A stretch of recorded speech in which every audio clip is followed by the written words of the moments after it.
What's up? This is Nate with New Noise Magazine at Atlanta Warped, and we're here with Tom from Architects. How are you doing today? Great.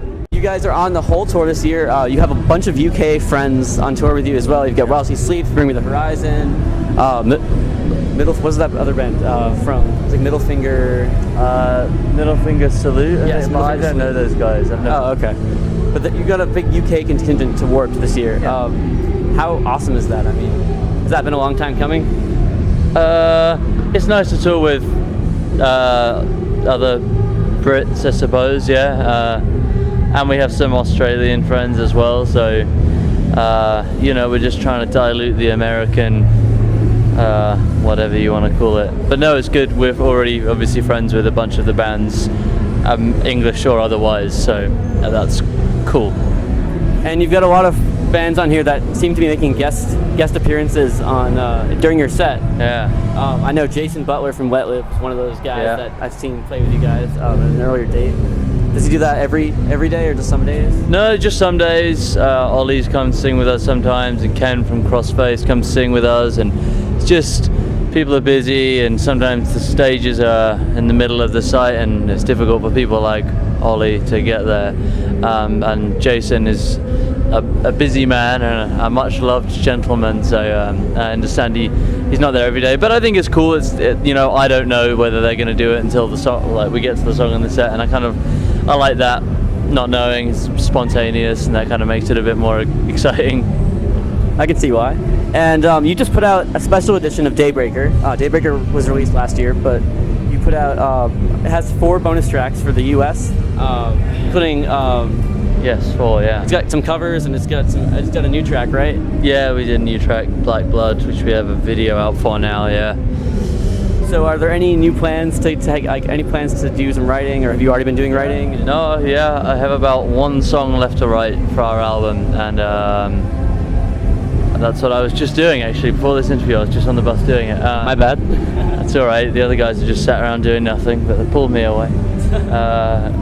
And yeah, we're going to go record it in October. Are you recording it overseas in the UK? We're recording it in Sweden. Who are you recording with? Can you say? It's Fredrik Nordstrom. I always get mixed up with him and Thorndal, or whatever his name is from. He's the one that he does all kinds of stuff, right? He's done a few Bring Me records, and I know he's recorded like I Killed the Prom Queen, but he's recorded loads of stuff like. Yeah, he's sick. He is sick. I'm thinking about. He did some of In Flames records, I think. Yes. Too. Yeah. Yeah. Okay, that's what I thought. So, that being said, then, what's this material turning out to be? Like, how is it compared to Daybreaker? I know the Here and Now was quite different from what people expected. Yeah. I think it was still quite good. I think it's different again. I kind of wanted to just write the heaviest record that we've ever done, because I know we've always mixed and matched a little bit, and I know I just wanted to write a heavy record. So that's primarily what it is, but it's still Architects, so it'll still be frustrating to listen to. Why frustrating? Well, it won't be particularly straightforward, and it'll probably be not melodic enough for some people, or not heavy enough for other people. But they're always gonna be. That's what makes Architects. No, I'm really excited about it. I'm really pleased with all the material we've got, so I'm really excited to go record it. So when you say heavy, do you mean heavier than Hollow Crown? Well, yeah, I can say that I think it's heavier, but I know that we'll release it and kids will go, oh, it's not as good as Hollow Crown. Yeah, I'm ready. We get that every time, so I'm used to it.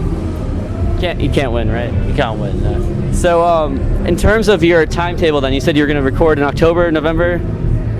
Gotta fly. There he goes. Here. Yeah, October. Yeah. And then tour plans. We're coming back to America again. 3 times in a year. Would you believe? After all we've said. No, we're going to come back again, and then I don't know.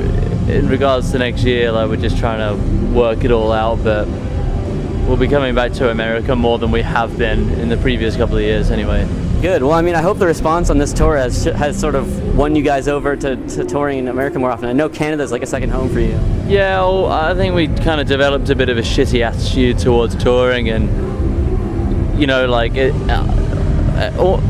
apart from a few exceptions, most bands that do anything here work their ass off to get there. So I don't, and we are no exception. So we've got to put in the work to sort of get our name out or whatever. But this tour has been great, and it's definitely injected some more enthusiasm into for us touring here, and we're enjoying it a lot.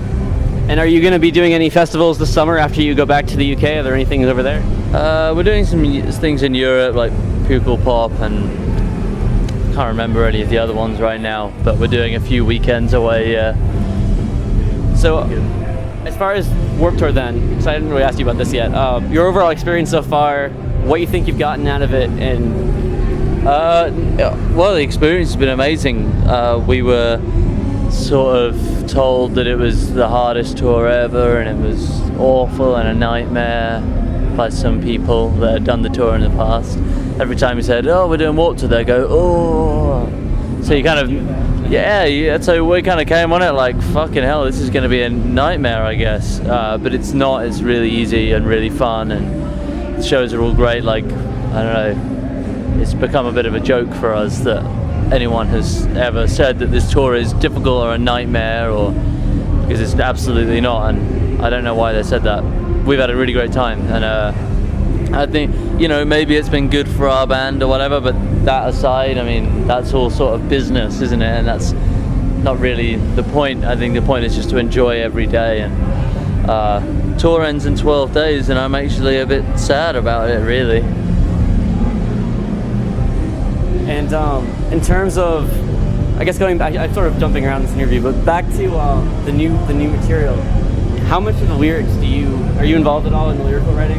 Yeah, I wrote majority of the lyrics on the last record. I think it's going to be a bit more of a joint effort between me and Sam on the next one. Need to start writing lyrics. Really bad at sitting down and doing that, but yeah, I am involved, but Sam is going to be more involved on the next one than he was on the last one. Okay. Is it too soon to ask what you feel more inspired by late? Like, are there anything current events wise that you feel like inspired by to write about? It's nothing's formed enough for me to say right now. Okay, but for Daybreaker then, like, where do you draw? I mean, Daybreaker is a really dark album at times. Like, yeah, I don't know, just sort of personal frustrations with the way the world works, really, and the way the world has come to work, and seeing through, like a lot of people are now, sort of the smoke and mirrors of government and what's really going on, and what the priorities really are of the supposedly democratically elected representatives that don't represent us at all. They represent corporations and big oil and big pharma, and they don't care about us. And really, that frustration is all over the record, and will probably continue to be all over the record, because it's just as annoying now as it was 2 years ago. So yeah, you're not in any danger of running out of material on that front. No, absolutely. And but I mean, it's so widespread, sort of whatever you want to call it, injustice or corruption, that you could talk about it endlessly. So yeah, there is an endless source of I suppose anger for us to draw from. And it's something that other people from other countries can connect to, because I mean, our government's just as messed up as anyone else's, if not more. I know, and I think a lot of people think that we're obsessed with the American government or something, or America, and that we have a big problem with America, but it's everywhere, and we know that as much as anyone. So yeah, I know, and it has been a great thing for us doing a record like that and seeing people all over the world connect with that and be on the same wavelength, and sort of almost having had the same realizations that we've had, I suppose. So that's been a kind of cool bonus of talking about things that we want to talk about anyway. Okay. And just one last question. In terms of the rest of Warped, are there any like things on your to-do list for things that you're going to do on Warped that you want to get out of the way? Like bands you want to see that you haven't seen yet? Well, I don't know. I mean, there's always people around that, like in bands I like, I'm like, oh, I'd love to chat to those guys, but Oh, I don't want to do it. I'm too nervous or something. So I don't know. We've made lots of friends and played some great shows and had some great parties. So I don't think there's much left to do. We're just going to try and enjoy the remaining 12 days as much as possible and be sensible. Drink lots of water. Always hydrate. Always hydrate. Well, thank you for talking to me today, and good luck on the rest of the tour. I can't wait to see you guys back here later this year. Thanks.